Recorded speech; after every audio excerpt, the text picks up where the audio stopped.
What's going on, everybody? C4 here, and welcome to one of my recap videos, my rewinds. I don't know what the name of this is going to be, but basically I said I'm going to look back at all of my mock drafts, be it for the Philadelphia Eagles, be it my positional rankings come draft time, and my 32-team NFL mocks that I've done all since the Madden 25 days and the 2013-2014 NFL draft. I'm going to be looking back to see if I look like a smartass or a dumbass in any of the videos. And today, we are taking a look at my 2014 Philadelphia Eagles mock draft. I did a bunch of them. I figure it's best to go with A, the most popular, and B, my very first one. I think the first one looked like it was probably my second best one, but there were some good hot takes in it. As you can see here from the thumbnail, draft wide receiver Mike Evans. Everyone knows Mike Evans is one of my favorite wide receivers in the NFL. And, my love for him, my admiration of the amount of beastliness that he has, it's never gone away. So, we're going to do it, man. So, for the 2014 draft, the Philadelphia Eagles had a first, second, third, fourth, fifth, and seventh round pick. When I record this, I think they eventually flipped one of those fifth round picks. So, yeah, we're going to go through some of these positional guys. I have off to the side here a whiteboard filled with the stats in case you wonder what I look at when I'm running them down. Really good top end of the draft. I'll have to explain the second pick a little bit, but let's just jump right into it. So with the first pick, the Philadelphia Eagles are on the clock in my mock draft. Oh yeah, and I record this in early November, so there's still college football going on. This was just kind of a rough estimation in terms of prospects and really where the Philadelphia Eagles would pick. I know they'd have a decent round pick. And I guess I should say what the actual Philadelphia Eagles draft is. I might just put it up there in the corner so you guys have something to refer to. It was not a very good Philadelphia Eagles draft. The first round, we got Marcus Smith. The second round, we got Jordan Matthews. Third round, Josh Huff. Fourth round, Jalen Watkins. Fifth round, Taylor Hart.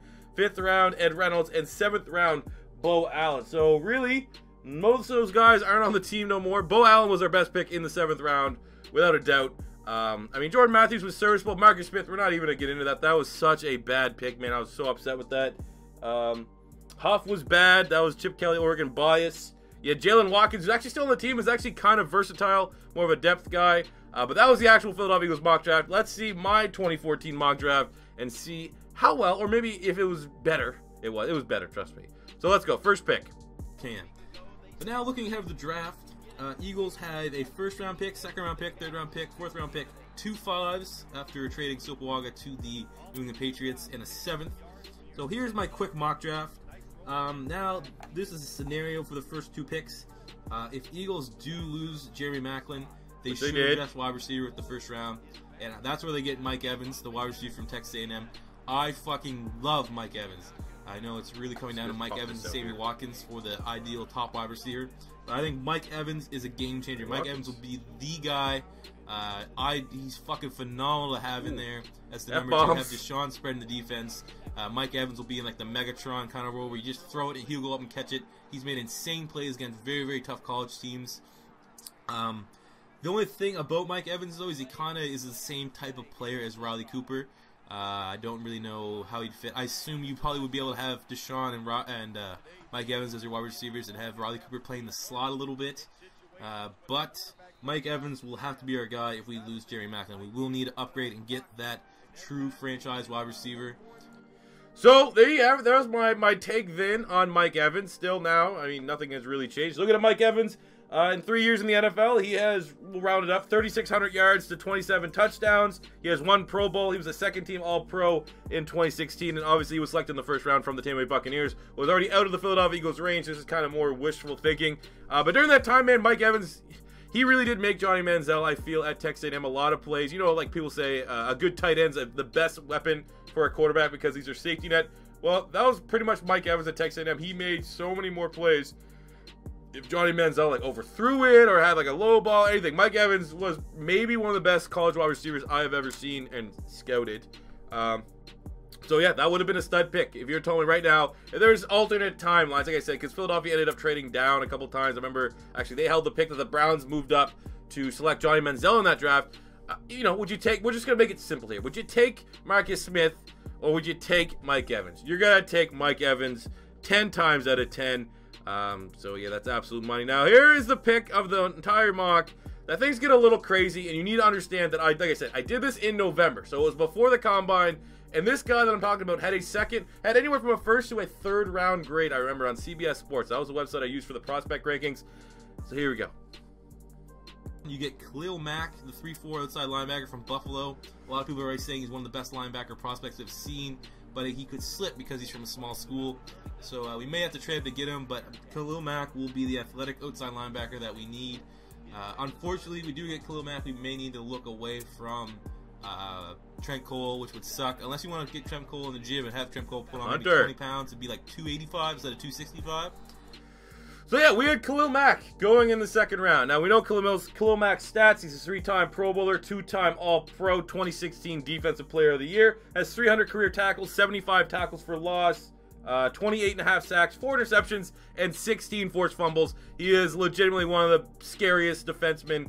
What am I talking about hockey? One of the scariest defenders in the NFL. But yeah, at that point in time, man, he was like one of those guys that a lot of people thought would rise up the draft boards, but they started him kind of, underwhelming a little bit because he's from the University of Buffalo. A big question came into, level of competition that he was going up against. And this was the draft class that Jadeveon Clowney came out, and so many people were already just on the Clowney hype train. It was Clowney and everyone else. So like this is well before Cleo Mac, the momentum came to his draft stock. So I'm going to kind of pat myself on the back there because I kind of had faith in Cleo Mac before. Like, obviously, there were some people that had him really high the entire draft process. But before it became popular to have Cleo Mac going as, like, a first-round pick, I definitely was, like, I saw third round. Occasionally, you would see a fourth round. I think that was just kind of, that was lazy scouting.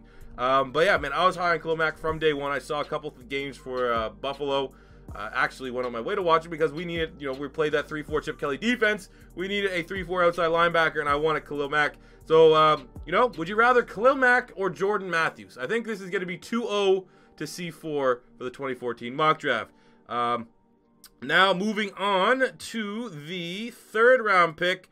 This is where it kind of goes off the rails a little bit. But that's the reason why I want to do it, man. I want to see some of the obscure players that I may have wanted to go to the Philadelphia Eagles at one point in time. So we're the third round pick. Antoine Exilim, the DB or safety from Virginia Tech. Antoine Exilim. This guy has size.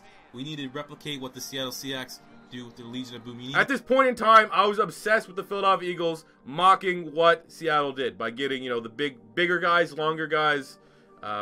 Yeah. Get big secondary players that are like 6 feet plus, 220, 210. Aside from Brandon Boykin, who fits that nickel role, you need to get beasts. Shout out Brandon Boykin, underrated. I'll never forget that picks.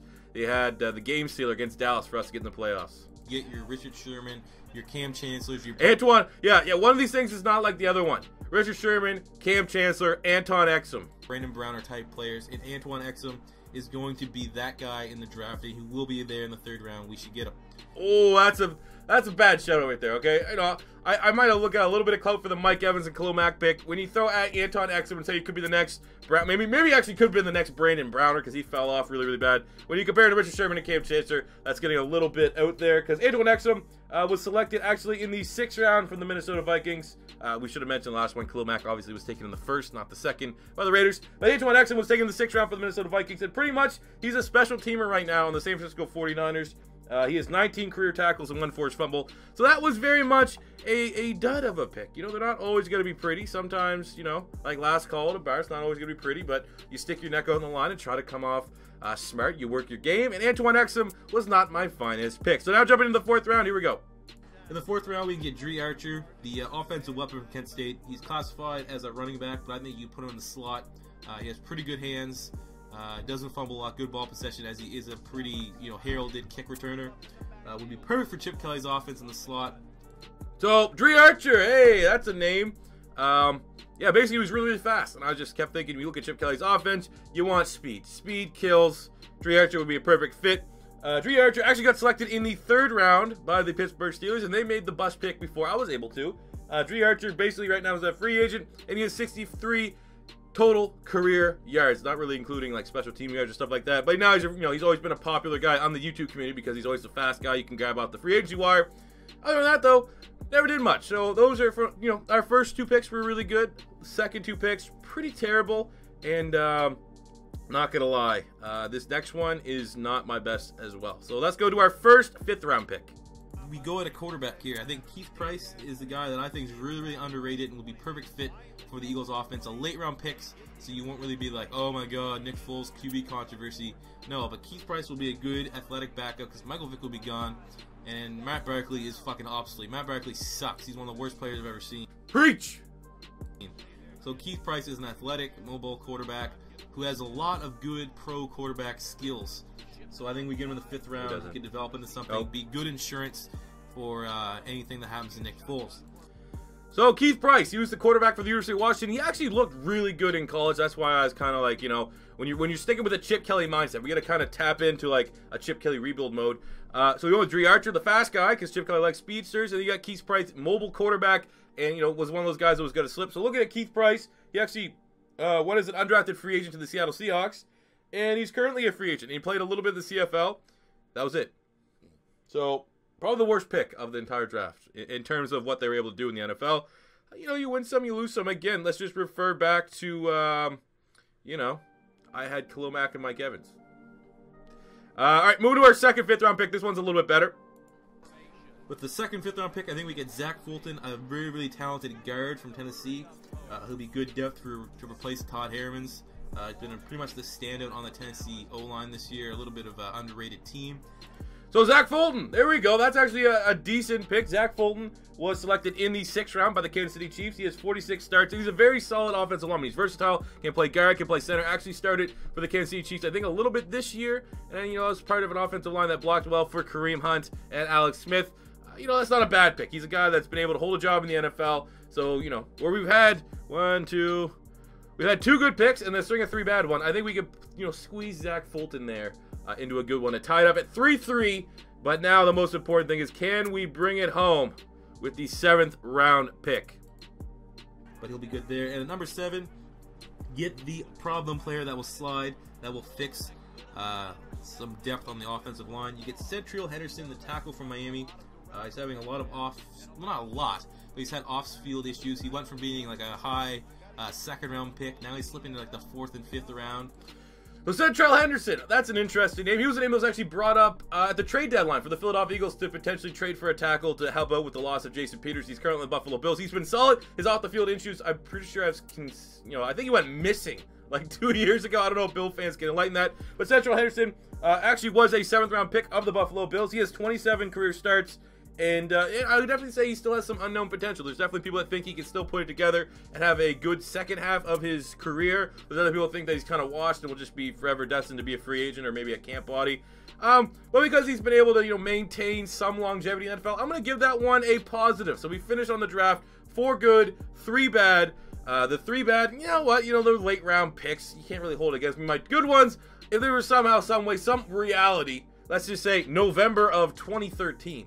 That the Philadelphia Eagles were able to land Mike Evans in round 1 and Cleo Mac in round 2 versus what actually happened, which is we got Marcus Smith and Jordan Matthews. You know, it's just further adding to the fact that I should be the GM of the Philadelphia Eagles, even though Howie Roseman has been the god as of late. So there you go, guys. That has been my mock draft rewind for the 2014 for my Philadelphia Eagles. Let me know what you think about it in the comment section below. If you remember who you want the Eagles to get in 2014, just let me know. You don't really go into too depth if you're not a fan of the Eagles, because I know in a couple days time or whenever, I'm actually going to be going through my, don't hold me to it because I don't know if I can find it, my 2014 NFL mock draft for all the teams, but I know 100% I do have my 2014 positional rankings, so I'll just make that one big video, see what players I was high on, what players I thought were going to suck, and once again, see if I'm a smartass or a dumbass. So thank you guys for watching. As always, it's your first time stopping by.